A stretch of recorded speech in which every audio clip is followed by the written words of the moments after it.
Howdy, everybody. Welcome to Liberty Call. Today is Thursday, September 26, 2024. Hope you're having a fantastical day out there. It's beautiful here in Colorado. Not hot, not cold. Just wonderful. So, wish you were here. Come visit. All right. Markets were in a better mood today. Lots of green that I can see here at the top of the screen. So, before we jump into the markets and I tell you how they did across the globe, you can do me a favor. Give me some thumbs up, a like, a share, subscribe, a follow, and press the notification bell. All right, now we can get into the numbers. Dow Jones was up 0.62%, 260 points, closed at 42,175. S&P 500 up 0.4%, 23 points, closed at 57.45. NASDAQ up 0.58%, 104 points, closed at 18,187. The VIX was down 0.26% today. It's at 1537.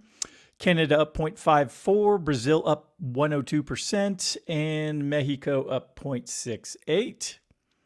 In Europe, Germany was up 1.69%, the UK up 0.2%, France up 2.33%, Netherlands up 0.62%, Spain up 1.36%, Italy up 1.68%, Switzerland up 0.41%, and Portugal down a third. In Russia, both exchanges were pretty flat today. The MOEX up 0.02%, RTSI flat at 0. And the overnights, the Nikkei in Japan was up 2.41%, Australia up 0.95%, New Zealand up 1.94%. In China, the Shanghai was up 3.61%, the Shenzhen Component up 4.44%, China A50 up 4.41%, DJ Shanghai up 4.02%, Hang Seng up 4.16%, and the Taiwan weighted when it closed on the 25th was up 1.47%. So another big jump in the Chinese markets. I know we're going to talk at the end of the broadcast about the potential recession in China. But yeah, that's 2 out of 3 days where the markets have just been jumping like gangbusters over there. All righty, well, let's get to the market recap. S&P 500 clinches another record high on Micron-led rally. The S&P 500 trimmed some gains after reaching fresh record highs on Thursday, but remained buoyed by strong performance in chip stocks and positive economic data. Micron led the market surge, jumping 16% following robust earnings and guidance driven by strong demand for AI-related memory chips. However, Supermicro Computer Inc., an AI server maker, slumped more than 15% after reports of a Department of Justice investigation into the company. Southwest Airlines also contributed to market gains, rising over 7% after raising its revenue per capacity guidance and announcing a $2.5 billion stock buyback program. Positive economic data further boosted investor sentiment. Durable goods orders unexpectedly increased in August, and jobless claims fell more than anticipated. Additionally, the final reading of Q2 GDP growth was confirmed at 3% flat, marking the largest gain in 2 quarters. This solid economic performance supports the notion of a soft landing for the economy, a scenario where inflation cools without triggering a recession. Yeah, you can hope and wish. Looking ahead, the market is awaiting the release of the PCE, the Price and Consumption Expenditures Index, the Federal Reserve's preferred inflation gauge, which could influence future rate decisions. While Fed Chair Jerome Powell made no significant policy comments on Thursday, Treasury Secretary Janet Yellen, again one of the dumbest humans on the planet, noted that the labor market strength suggests the economy is on track for a soft landing. Yeah, she's also the same person back in May of 22 that said that inflation was transitory and was not a big deal. Well, we know that was a lie. All right, got some data reports. This first one came out yesterday after I'd done the broadcast, so I didn't get a chance to do it. August new home sales comes to us via First Trust. Mr. Bryce Gill put this report together. In August, new home sales declined slightly after experiencing the largest monthly gain in nearly 2 years. The key question is now whether the Federal Reserve's recent rate cuts will be enough to spark a sustained increase in sales, or if buyers will continue to wait for potentially lower rates. Despite a roughly 100 basis point drop in 30-year fixed-rate mortgages over the past few months, new home sales remained at 2019 levels before the pandemic. Affordability has improved, with the median price of new homes down 8.6% from its peak in 2022.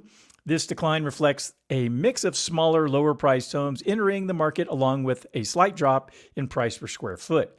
The supply of completed single-family homes has surged by over 200% since 2022, further contributing to price reductions. However, the market for existing homes still struggles with inventory issues, as many home buyers are reluctant to give up their low fixed-rate mortgages. In other news, the Case-Shiller Home Index showed a 0.2% rise in home prices in July, while the FHFA index increased by 0.1%. Additionally, the Federal Reserve's M2 money supply data showed a 0.6% increase in August, signaling caution regarding future inflation. Yeah. Well, I mean, again, like I said the other day, when you lower rates, you're actually increasing the probability of inflation because it's cheaper to borrow money. The more money borrowed it inflates the money supply because, anytime you borrow money from a bank, you're not actually borrowing their money. They just create a loan, which then the Fed prints the money and gives it to you. So it's not like they're going into the vault and, grabbing, $200,000 worth of gold or certificates or whatever and giving it to you to then go buy your house or whatever you're going to do with it. And then you're going to make payments on it and then they refill the pot. It doesn't work that way in the fractional reserve system that we have. All right, next up, second quarter GDP, the final. This is also from First Trust. Mr. Strider Alas wrote this.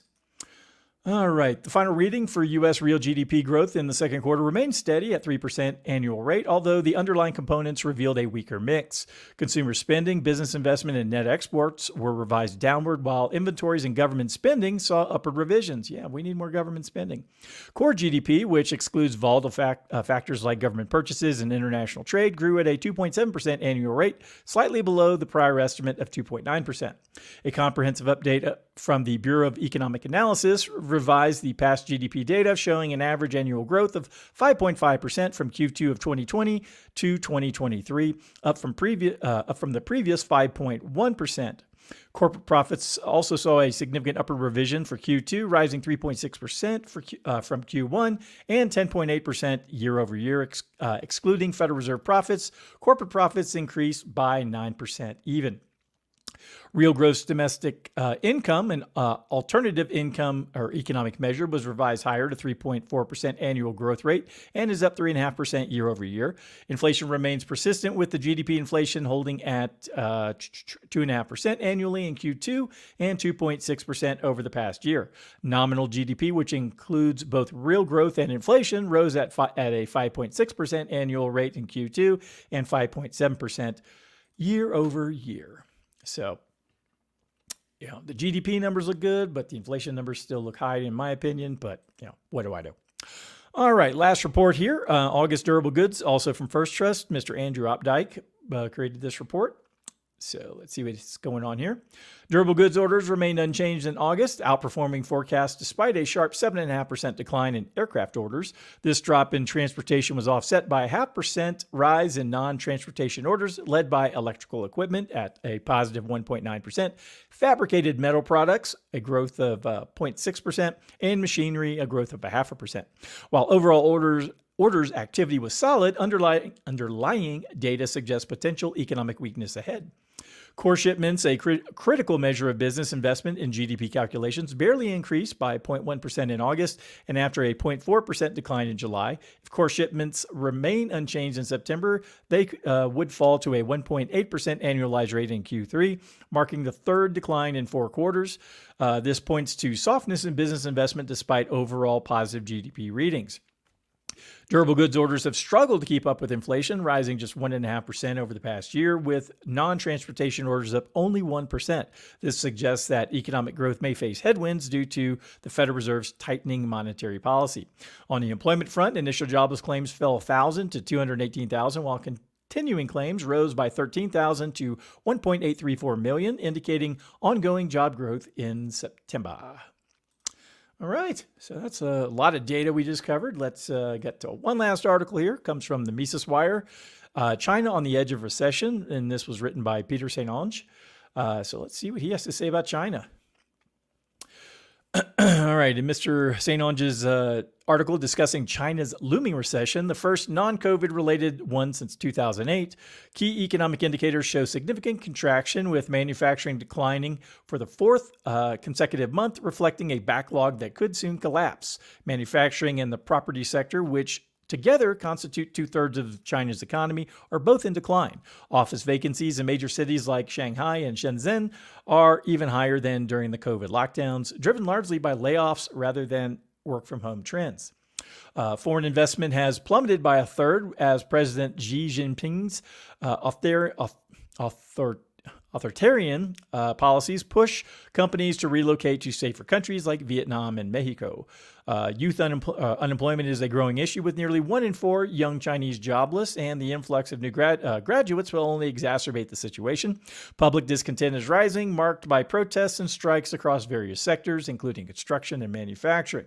China's economic decline can be attributed to Xi's crackdown on businesses and mismanagement of industries like green energy and housing, leading to oversupply and crashing markets. Unlike 2008, when China could stimulate the economy through massive debt, its current $50 trillion debt burden limits its ability to use the same tactics, kind of like the United States. If the economic downturn worsens, it could lead to social unrest, and in a worst-case scenario, China might turn to nationalistic distractions like Taiwan, potentially drawing the U.S. into a conflict. Yeah, because our military loves nothing more than starting fights with other countries. I mean, the Middle East, Asia, I mean, come on. So don't say that China is going to pick a fight with us to, distract their people. I mean, we do that enough here. So, all righty. Well, that's everything I had for today. If anyone needs anything from me, please go to there it is, DSAFinancialGroup.com. That's where you can go get all your financial planning needs addressed. So give me a buzz. I'd be happy to help. All right. Well, like I said, that's everything I had for today. Hope everyone has a wonderful evening, and I shall talk to all y'all again next time. Adios.